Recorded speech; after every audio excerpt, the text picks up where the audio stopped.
In a small, forgotten village nestled between the hills of Western Africa, there lived a young girl named Amara. Her life was simple, predictable, and suffocating. Every morning, she rose before the sun, her bare feet brushing against the cold earth floor of her father's crumbling hut. She fetched water from a well that had seen better days, and helped her mother tend to a dying garden, its leaves wilting under the weight of poverty. Amara was known for her beauty, but in a place where hunger gnawed louder than dreams, beauty was a burden. The villagers would whisper, if only she could marry a rich man from the city, her family's suffering would end. But fate had other plans. Her father, desperate and tired of watching his family starve, arranged for Amara to marry a man named Kofi. He was a poor, quiet stranger who had wandered into their village just months before. Kofi lived in a run-down clay house at the edge of the forest, spoke little about his past, and worked odd jobs fixing broken roofs and mending fences. To everyone in the village, he was a nobody, poor just like them, maybe even worse. Amara's heart sank when she heard the news. She begged her mother to stop it, pleaded with her father to reconsider. But debts weighed heavier than tears, and her family's survival depended on the little bride price Kofi offered. It was not wealth, but enough for a sack of rice and medicine for her sick brother. The wedding was a quiet affair. No music, no feast. Only the soft rustle of palm leaves in the wind and the crackling of a small fire. Amara stood beside Kofi in her faded white gown, eyes hollow, her hands trembling as they were joined in reluctant union. Kofi's face was kind but unreadable. His voice, gentle but distant, carried a strange warmth that unsettled her.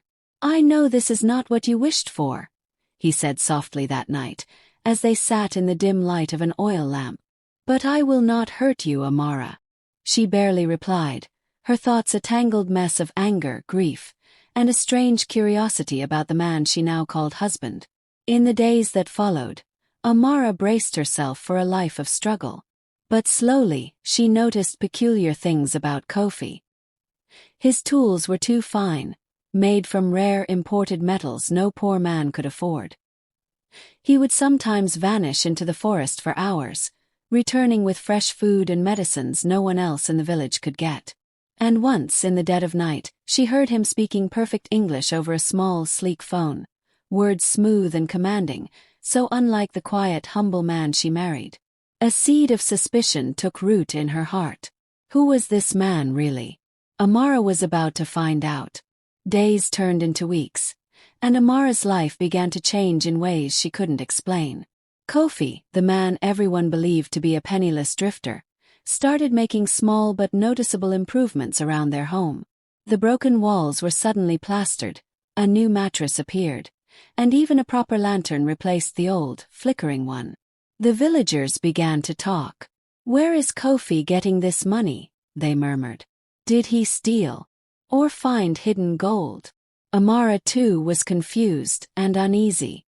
She followed him one morning, keeping to the shadows as he made his way deep into the forest. Kofi moved with the ease of someone who knew the land well, stopping at a clearing she had never seen before. There, to her shock, sat a black SUV, its paint gleaming in the sunlight, the kind of car only politicians or city tycoons owned. Amara's heart pounded. She ducked behind a tree, watching as Kofi opened the door and spoke on a phone. His voice firm, authoritative. "Yes, transfer 10 million naira to the clinic. I want the medicine there by tomorrow morning. And make sure the school renovations start next week." Quietly, Amara's breath caught in her throat. 10 million. School renovations. Who was this man? Torn between fear and fascination, she crept away before he could see her. That night, as they sat by the fire, she looked at him with new eyes. The rough clothes, the simple house, the quiet demeanor. It was all a disguise. Unable to hold her silence, she finally asked, her voice barely above a whisper. "Kofi, who are you?"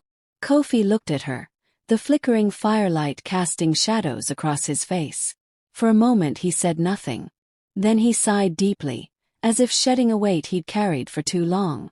"I never wanted this life, Amara," he began. "I was born into wealth. More than you can imagine. My family owns businesses across cities, but when my father died, I realized how empty it all was. Everyone wanted my money, not me. His voice trembled, something rare for the man she thought she knew. I left it all. I wanted to see life outside the glass walls, to understand what it means to truly live, to be human. Amara stared at him, struggling to believe. Why here? Why marry me? A gentle, almost sad smile touched his lips. Your father's debt was crushing him. He was dying inside. When he begged for help, I wanted to save him, but not by handing over money like a god. I wanted to be part of something real. And when I saw you... He stopped, his gaze meeting hers, heavy with emotion. You don't know it, Amara, but you saved me. Tears welled in her eyes, emotions warring within her. Anger, confusion, but above all, a strange, unexpected warmth. Could this man she'd resented be the very person her heart needed? Little did she know, the most beautiful chapter of her story was yet to be written.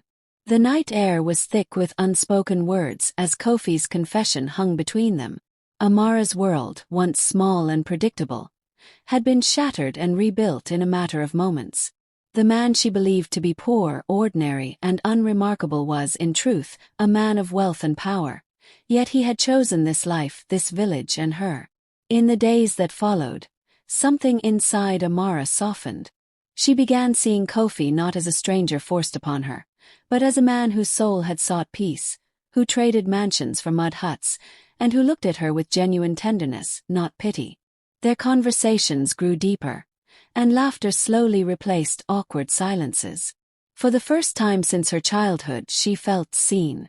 One evening, as the sun melted into a crimson horizon, Kofi took her by the hand and led her to the same forest clearing where his car had been. But this time, it wasn't the SUV that awaited her. It was a sparkling garden, lit by hundreds of tiny lanterns strung between the trees. The scent of fresh flowers filled the air, and soft music played from hidden speakers.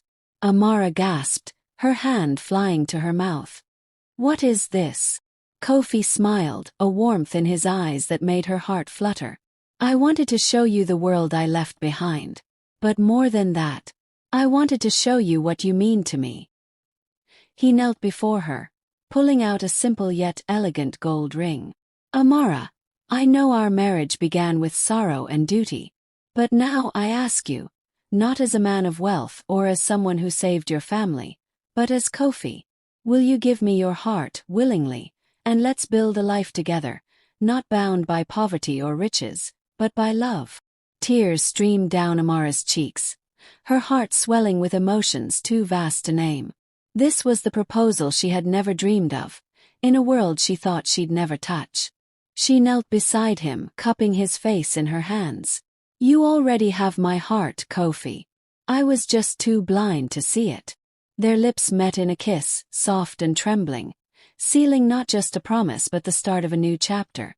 In the weeks that followed, the village began to change. A proper school was built, clean water flowed from new wells, and every home had access to medicine and food. Kofi, no longer hiding, invested in the village without arrogance, lifting people quietly, giving them dignity and opportunity. Amara blossomed, standing proudly beside him, no longer the poor, burdened girl but a woman loved, cherished and free. Their love, born from hardship and truth, became the heart of the village, a reminder that sometimes life's greatest treasures come wrapped in humble disguise.